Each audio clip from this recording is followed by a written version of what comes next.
Alors je sais pas si c'est à 10 ou 20 mètres, bon c'est à peu près là. Les blés étaient coupés, on les a ramassés, là, on s'est mis autour, là. Et puis voilà, on s'est endormis tous les trois là, mais c'était là à peu près, là. S'il n'y a pas de témoignage, si on ne prend pas en compte le témoignage de ces personnes qui sont sincères, qui ont vécu des choses tout à fait à part, la recherche officielle ne pourra jamais s'intéresser à cela.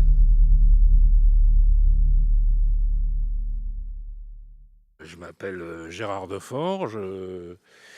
Depuis longtemps, je fais des enquêtes, je ne sais pas pourquoi, plutôt les enquêtes viennent vers moi, donc je vais vers elles. Moi c'est Gilles Guillot, je suis né le 27 décembre 1954 à Paris. Et aujourd'hui, on a rendez-vous avec Gérard Deforge. Alors, on va enquêter sur mon affaire. Moi, au début, j'ai fait des enquêtes, je dirais, modestes, parce qu'on me racontait des choses, comme ça, en amateur. Puis à un moment donné, je ne sais pas pourquoi, je suis tombé sur vraiment des cas de plus en plus forts. Un certain nombre de gens savent que je fais des enquêtes qui sont prises en compte, dirons-nous. Donc les gens me disent « Ah bah moi aussi, etc. » ou « Dans ma famille, etc. » Donc moi, je fais les choses très très simplement, comme vous le voyez, à la bonne franquette, on discute. J'essaie de me mettre dans la peau du témoin pour essayer de voir ce qu'il a vu et la manière dont il l'a vu. J'essaie de m'identifier à lui en quelque sorte, de rentrer en lui quelque part. De toute façon là on va aller à l'auberge du Graal, à Grésy-les-Plâtres. Tu veux un apéro? Ouais, je vais prendre cette formule. Moi je prends la formule à 12,50 plat dessert. Ça me va très bien.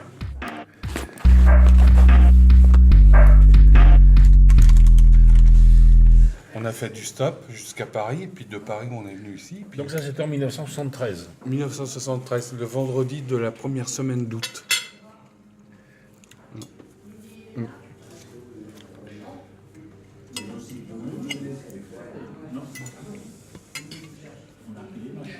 Ouais. Il y avait presque plus de voitures qui passaient. Il était quelle heure? Alors on s'est endormi, j'en sais rien. Il était peut-être, on va dire, minuit, quelque chose comme ça. Et c'est la première fois que ça se produisait, une idée pareille, de dormir à la belle étoile? Ben oui. Je sortais rarement, comme ça. Et... Idée de dormir à la belle étoile. On peut le dire comme ça. Oui. Et alors, il y a une chose troublante là-dedans, c'est que, on s'est endormis tous les trois là, et puis moi, vers... Vous étiez trois? Trois, oui. Et on s'est endormis tous les trois là. Mange. Puis moi, vers 2h, 2h30 du matin, je me suis réveillé. Je regardais le ciel bien étoilé. Puis sur la gauche... Tu te réveillais régulièrement la nuit? Peut-être parce qu'il faisait un peu froid ou... je ne sais pas. Attends, question. Tu me dis, vous êtes arrêté pour dormir. Qu'est-ce qui a eu l'idée de s'arrêter pour dormir? Est-ce que c'est toi? J'en sais rien. Tu t'en souviens pas? Moi, vers 2h, 2h30 du matin, je me suis réveillé. J'ai vu cet énorme engin en forme de ballon dirigeable sur la gauche.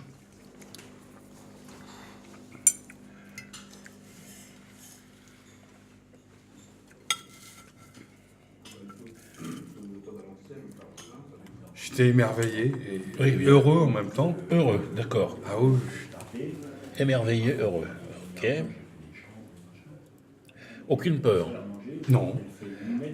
Ah oui, ça c'est formidable. Aucune peur. Mais il est bon son poulet. Purée, c'est bien chaud, hein. Ça, le vrai poulet, c'est quand il tient à l'os. Ça prouve que c'est des poulets qui a marché. Oui, mais il y a des poulets qui marchent et puis qui sont nourris aux hormones. Ah, oui.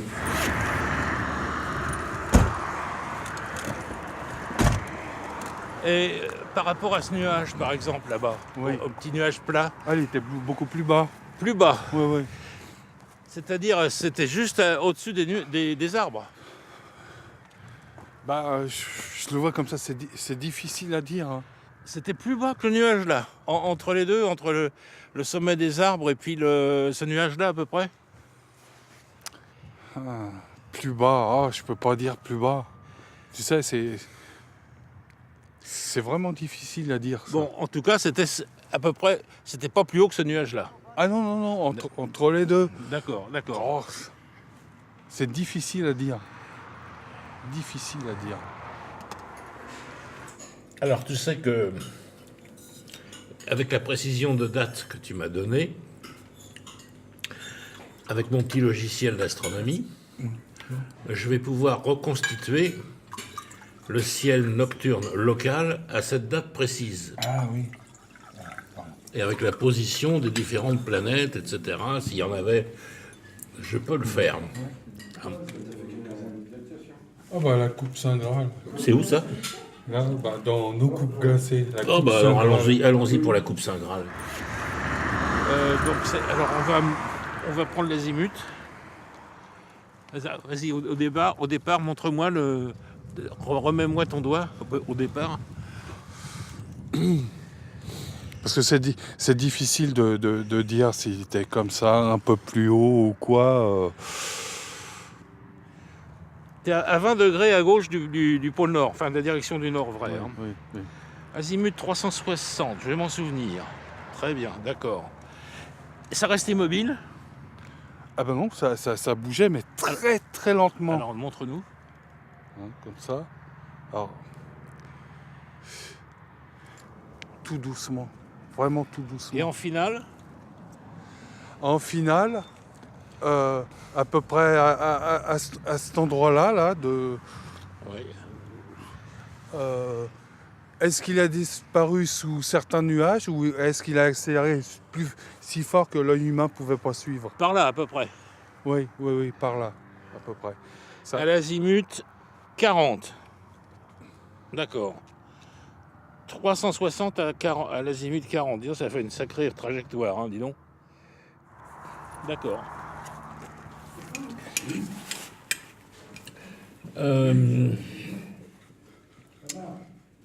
Mange ta glace. Pas mauvais, ouais. Non, c'est bon, hein. Café? Non, tu l'as Café? Hein? Café? Vous voulez un café? C'est fait? Allez, 3 cafés. Non, c'est fait. Non. Un thé? Est-ce que ça montait? Je me suis contenté de le regarder, Donc, j'étais émerveillé, j'ai pas très fait attention. Est-ce qu'il y avait des lumières clignotantes là-dedans? Non. Est-ce que les lumières que tu vas nous détailler, quand je vais faire mon petit croquis, est-ce qu'elles ont changé de nature en cours de trajectoire? Dans une enquête de gendarmerie, y compris sur les phénomènes ovnis, parce qu'ils enquêtent sur ces phénomènes, la plupart du temps, ils enquêtent sur l'aspect purement factuel. Qu'est-ce qui s'est passé? Qu'est-ce que vous avez vu? Il y avait combien de lumière? C'est un peu comme une enquête sur un accident de la route. Comme un dirigeable qui se serait baladé. Moi, ça m'intéresse, bien sûr, mais ce que je veux savoir, c'est comment l'être, au fond de lui-même, a ressenti tout cela. J'avais jamais entendu parler de dirigeable. Mais alors, je comprends pas. À 18 ans et demi, tu n'avais jamais entendu parler de dirigeable? Non. C'est vrai? Non. Non, mais mes parents, dans la famille, ils s'intéressaient à rien. Lorsque je voulais avoir une conversation, tais-toi, les enfants n'ont pas le droit à la parole. Ce qui fait qu'à l'âge de l'adolescence, j'étais carrément renfermé sur moi-même. Je pouvais pas décrocher un mot. J'avais aucune culture. Aucune conversation, quoi. D'accord. J'étais complètement fermé. Bien. Il faut pas croire que les gens parlent facilement. Hein. La plupart des gens gardent ça pour eux. Hein. Quand ils parlent, c'est parce que vraiment ils sont mis en confiance. Et puis ils se disent je vais tomber sur quelqu'un qui va enquêter mais qui est lui-même un peu barjot et qui va m'emmerder. T'en es témoin, ce sont des choses qui sont tellement fortes que c'est ancré dans la tête, on vit avec ça. Et si tu ne peux pas le faire sortir, quelque part, ça te rend malheureux, ça perturbe la personne. Moi, je suis un simple enquêteur. Je ne peux pas te dire, les propulsions, c'est ceci, les matériaux, c'est cela, les petits aides, j'en sais rien du tout. Et puis, si une autre personne Je vais revoir tout ça avec lui. Petit à petit, ça va prendre forme. On va essayer de rédiger quelque chose. Et puis, ça fera une enquête de plus. Ça sera ajouté à mes enquêtes sur mon DVD. Plus. Donc, aussi sur le plan familial, il y aura une trace de ce que j'aurais fait et qui pourra servir pour plus tard. Hein. Voilà. Charlie Caboussel, François Heller, École nationale supérieure Louis Lumière, 2011.